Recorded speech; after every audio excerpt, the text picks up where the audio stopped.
Tell me when you guys are ready.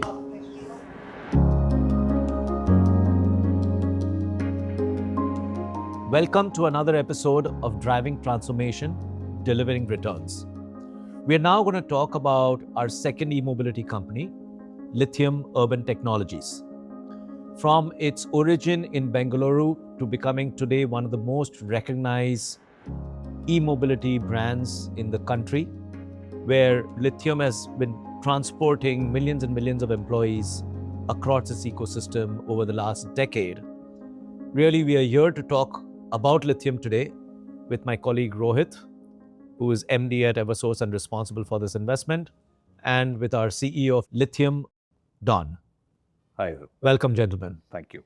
Thank you, Dhanpal. Delighted to be here. Same here. Thank you so much for this invitation here.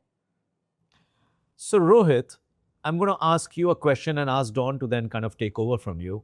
Is really what was the investment thesis for our investment in lithium?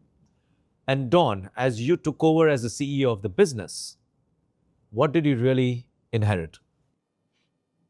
Starting with what drew us to lithium. Lithium was started in 2014. So probably this was the first company in India which conceived of the employee transportation using electric vehicles. It is really pioneering in the part of lithium to start this business using Mahindra Reva, which was a two-door car. That's where we started. When we at Eversource decided to invest in lithium in 2022, it was the first company on the electric mobility side. It was the largest company on the employee transportation using electric transportation. And it had the best technology across the ecosystem, which could power the electric mobility. Let me double dip on this aspect a little more. What it also came with was contracts with Fortune 50 companies like Google, SAP, Microsoft, and few others. It provided the stability of revenues, long-term contracts. It provided an operating model where you would be able to control the costs, given that the electric mobility was so nascent in India. So ability to control costs, having a model where clients provided the space for setting up charging infra using renewable power. All of these aspects combined with the factor that which was dominant in our thought process, which was how do you transport thousands of people without increasing the congestion and while reducing the pollution on the street roads. That was the core of our thesis when we decided to invest in lithium. Very interesting. Don? Yeah, I think it's very interesting that our earlier, what impressed me the most was that our earlier hypothesis on all the key intentions were very absolute spot on. When you look at it, as Rohit just spoke about it right now, that unlike other consumer ride-hailing players who are there in the space, we went into the B2B space to work with large corporates, B2B companies, and our contracts were long-term. And they gave us an access to a large pool of premium clients that were looking to move from an unorganized ecosystem into an organized ecosystem. And that is where we played that initial role. And I think today, what lithium has brought into that ecosystem is reliability, the ability to provide predictable transportation, and the ability to scale. And I think what we've managed to do over these years, and we've demonstrated this, is that we can be very reliable, and our clients love us for that, the reputation that we've built on the reliability today. Today, that has given us access to improving our efficiency, scaling our operations into multiple new cities. We actually grew with the customers that we tied up with. So where they went, we actually expanded into those cities as well. Just to add here, Dhanpal, one of the key aspects I want to highlight is some of our clients are proud to be partnering with lithium. So somebody like Barclays puts lithium in its global annual report. So it's the work that we're doing with our corporates as partners, helping them reduce their emissions, is something that they find very integral and important to their process. And therefore, clients are willing to pay a premium to lithium. So, Don, this clarity of purpose, what you talked about, what lithium basically delivers to its customers, is something now we understand well there. But tell me on a day to day basis, right? How does lithium really operate? What is the tech stack, right? Which kind of makes the differentiation, which kind of Rohit alluded to? What is the impact and the customer experience, right, that we're looking to drive with the employees who use our services? And finally, what is the organization we are building? We operate about 3,000 plus cars today. Every vehicle in our fleet is digitally connected. Uh, Interestingly, through telematics, we get a host of data points on the car operation every day across various cities that we operate at. We have a central national control center that really monitors our usage of vehicles across from a safety perspective, from a compliance perspective, to be very clear that our employees, our drivers, and the passengers and the clients that we have contracted, we are providing them safe, reliable service. But it's interesting is that along with telematics, we've also been using real-time optimization to improve the trip productivity. Now, we also realized very soon that with all of that, we built our own captive charging ecosystem, which has more than 1,200 plus fast chargers today. And that gave us the ability to not be dependent or reliant on external infrastructure, but have the ability to control our vehicle and the turnaround of our own vehicles. That helped us significantly. And for our corporates today, a lot of our corporates, we even have fixed monthly pricing contracts with them. That gives them the reliability that this is going to be their cost. They're very clear of the cost, and it avoids surprises due to fuel volatility. As a part of the technology, I would like to add about Smart Commute, which we had acquired in 2021. This is a rostering software which optimizes on the employee transportation itself.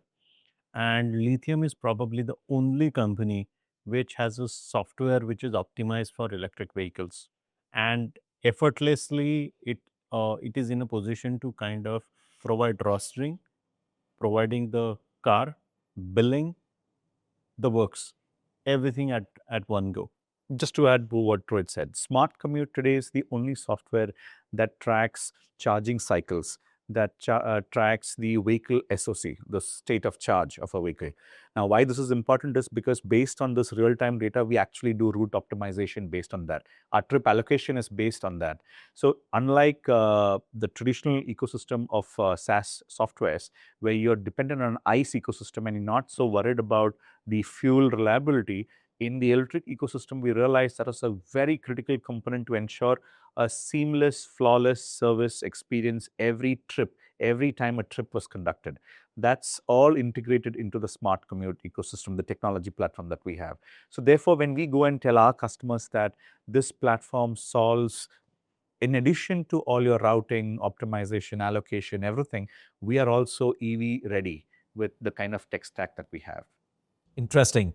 A digital backbone, which is complete end to end, clearly transformational as we look into scale lithium to the next level. Absolutely. And in all of this, the impact also speaks for itself. You have 3,000 plus electric vehicles, which have traveled 155 million kilometers, saving 12.9 million liters of diesel and also reducing over 72,000 tons of carbon emissions. An incredible feat. Can I add to what is the impact which a lithium fleet generates and can generate? Let's start with some basic facts. With 10,000 electric vehicles replacing CNG vehicles, what we are looking at is the total carbon emissions which are saved every year. You would need 3.1 million trees to absorb that much of carbon, which is equivalent to one Sanjay Gandhi National Park. So effectively, what we are saying is that every 10,000 electric vehicles adds one Sanjay Gandhi National Park to your city. And to put things in perspective, there are about 1.5 million commercial vehicles that are plying in India. only with 10,000 you have so much of impact. If we are comparing with PM 2.5 emissions, which is what basically gives The more hazardous and the more harmful. hazardous, the haze, the smog that you see, each CNG car is equivalent to of emitting 12 to 18 cigarettes, pollution cigarettes per day. So 10,000 electric vehicles replace close to 120,000 to 180,000 cigarettes taken off the road every single day. It's interesting, Rohit, that you talk not only about making cities air cleaner, but also cities quieter, right? Absolutely. Noise pollution, which is a huge pollutant, not often we talk about it, and really the relative performance of electric vehicles on Indian roads, which have much lower noise levels as compared to ICE engines, doesn't get highlighted as much.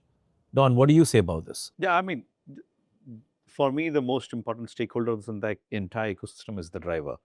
And we actually focus on the driver upskilling. It's interesting. Training You for talk about the drivers. driver as the most important stakeholder in this ecosystem. Yes, because at the end of the day, he's the person on whom this entire operation rests to ensure that the reliable, safe, on-time, predictable transportation is actually delivered. And therefore, it's important that we actually upskill our drivers. We train heavily into into the driver ecosystem that we have, and we've also been able to provide healthcare plans for our drivers and their families, plus provide them career pathways. A lot of our supervisors, these are the people, operational staff that manage site operations in many of our large clients. These supervisors actually started their careers at Lithium as drivers, and they ended up growing up into these roles. So there is a pathway for our drivers as well that we provide today. In fact, we did a survey of about 700 drivers. Not one of them wanted to switch back to CNG after they have been driving for more than 6 months. The critical factor here It's such an important human factor, Rohit, because these are people who are behind the wheels for 10, 12 hours every day. And therefore, we have to really think about their, performance, their mental state when they are behind the wheels. And what you're saying is that none of these wanted to switch back. That means clearly the experience of driving an electric vehicle was, for a driver, far more superior than what it was. Absolutely. Just think about it. A typical driver drives his vehicle between 8 hours to, let's say, 12, 14 hours a day. He drives for about 200 kilometers. Think about him requiring to drive in the traffic with a manual car versus driving an electric car, which is automatic, which is very smooth to drive, which is quieter. So in all respect, the experience for a driver is extremely superior and satisfying. In fact, most of them take pride in the fact that they are driving an electric vehicle. In fact, the key part here is that in lithium, we have created a model where a driver drives to own. Yeah. So we basically give him pathway that he can own this electric vehicle if he drives with us for a certain period of time. Interesting, from employee to entrepreneur. Yes. That's powerful. However, as we all know, in these evolving businesses and emerging businesses, really, there'll always be challenges. And from what I recollect, one of the first challenges was really, how do you make a 100% electric vehicle mobility business commercially viable? What happened? What was the journey? And what really did you do about it? So early on, we realized that EVs were very expensive. And when you really compare with them with the ICE equivalent vehicle that is used in the employee transportation, there's a very huge delta of price that is there. And we also realized the challenge with the charging infrastructure. Now, there was something that we could control, and we focused on the charging infrastructure and building out an entire captive charging ecosystem. And that really gave us an opportunity to say that we will deliver premium service, we will deliver the right service without disruptions. And that's what we focused on building out early on. In fact, that's one, I would say, unique characteristics of what I have seen as the lithium business has grown, is that you've actually kept onboarding more passengers, but in a market which potentially can be quite notorious for customers churning vendors, lithium has continued to win the confidence of customers over and over again over so many years. A lot of our contracts actually are so long contracts. There are clients who work with us for the last 8-10 years now, and it's very interesting because they have become the ambassadors, vocal ambassadors for who lithium is, and helped us become the brand that we are today in the fleet business, and especially in the corporate employee transportation space. So we are seeing several shifts shaping the future of electric mobility. And India is no different from what's happening in the global markets, right? Cities are clearly, as they're getting crowded and they're getting more polluted, there is a clear move for both governments and citizens to claim cleaner air and therefore cleaner transportation. On the auto industry, clearly we are seeing that what was seen as an experiment is now becoming more mainstream, with two-wheeler, three-wheeler mobility already on the electric side gathering a lot of space. And over the last couple of years, we are also seeing four-wheelers, cars, sedans, SUVs, etc., all now becoming more electric. From the consumer perspective, right, corporates continue to believe that they need to have a greener and a cleaner path to transition. And that mandate, even though it's become more challenging, I would say the conviction remains high that they want to make that happen, provided they have an ecosystem to make that happen. So as you see these evolving kind of spaces across, our markets and our landscape, what do you see will be the future for lithium, and what are you all thinking about as we make lithium future-proof? So interestingly, Dhanpal, as we have seen, the cost of battery, which is the critical component in the electric vehicle, is coming down, which means the cost of acquisition for electric vehicles is coming down. Two, the technology for the electric vehicles is becoming more and more reliable. Essentially, it means that we have lesser number of breakdowns. Three, electric vehicle by its fundamental nature is a very intelligent vehicle. So it is capable. It's a smart asset. It's a smart asset. So it is capable of throwing 1500 plus data points per minute, which means your ability to predict the repairs maintenance and therefore increase the reliability goes up. Four, the range of vehicles is going up, which means that your ability to use the vehicle during the productive period and optimize the productive period increases significantly. These all factors have enabled the financing to come into play. Typically, a commercial vehicle finance available is for 4 years. But with an electric vehicle, you have the ability to now get a longer term finance because of the increasing reliability quotient and the better and bigger OEMs stepping in and coming in with better products every single year. So while the vehicle is becoming really smarter, the market is also becoming extremely large right now. It's a $6 billion market. That's the corporate employee transportation market today in India, and that's about roughly 600,000 vehicles flying across the country for corporate employee transportation. 600,000 vehicles purely plying employees from home to work and back. Yes. So that's the large space, and we have a large pie in that. Today, EVs ecosystem is small, but the pie is large, and we can really play it well.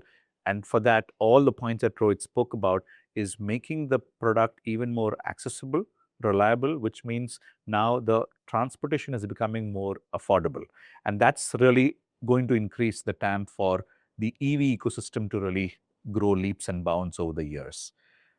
What is interesting is that these benefits on the car, on the smart car, is now opening up a larger opportunity for vendors to come in and buy the asset themselves. So that gives us an opportunity to also move from a fixed asset model to newer models where we can expect DCOs, driver come owners, to come and participate and be a part of the ecosystem as well within the electric vehicle space as well. Now, to maintain all of this and to ensure that the fleet uptime is also equally important, because without that, we will never be able to achieve the productivity and the utilization. we've realized and we're moving towards building our own workshops. And we've understood that having our own workshop will help us reduce to really improve the turnaround time, to get the vehicles repaired faster, to ensure that the fleet uptime is maintained in the city and not compromising any of our client contracts and deliverables. So that's something that we want to really build, not just for our ecosystem, but also for all the vendors who really come into our platform and work with us. Interestingly, today OEMs are open to doing something like this, and we have already signed the MOU for that. Also on our client contracts, when you look at our clients that we work with also, we have seen the shift from 3-year contracts to larger duration of vehicles to be working within the same client contracts. Traditionally, the ICE ecosystem did not allow for those kind of aging vehicles to be deployed. But with the smart vehicle asset that we keep speaking about that's evolving today, we see the willingness from a lot of our large marquee clients to actually have these vehicles now run for 5 years plus. That really significantly changes the game for the EV ecosystem now. So to conclude, it's a lot of interesting things happening across your entire EV ecosystem. Lithium is absolutely at the center of it. So as you look forward over the next 2 years of lithium and its growth, where do you see it go? So we've built our company over the last years, and now we've reached a scale. We have stabilized our operations. And I think this is now the inflection point where we're looking to raise capital for the next phase of our growth. And over the next few years, 2 to 3 years, we expect to really double down on our focus on the EV space again and really become the largest fleet operator by a mile, and then really deliver that premium, scalable, reliable, predictable transportation that our customers have come to expect of us. This will be with a partnership. We will look at more of partnership models and not just an asset-heavy model. So we will collaborate with all the stakeholders in the ecosystem now, and that's how we will really build our model moving forward. Fascinating. What an enriching conversation. Thank you both, and all the best. Thank you so much. Thank you, Dhanpal. Thank you.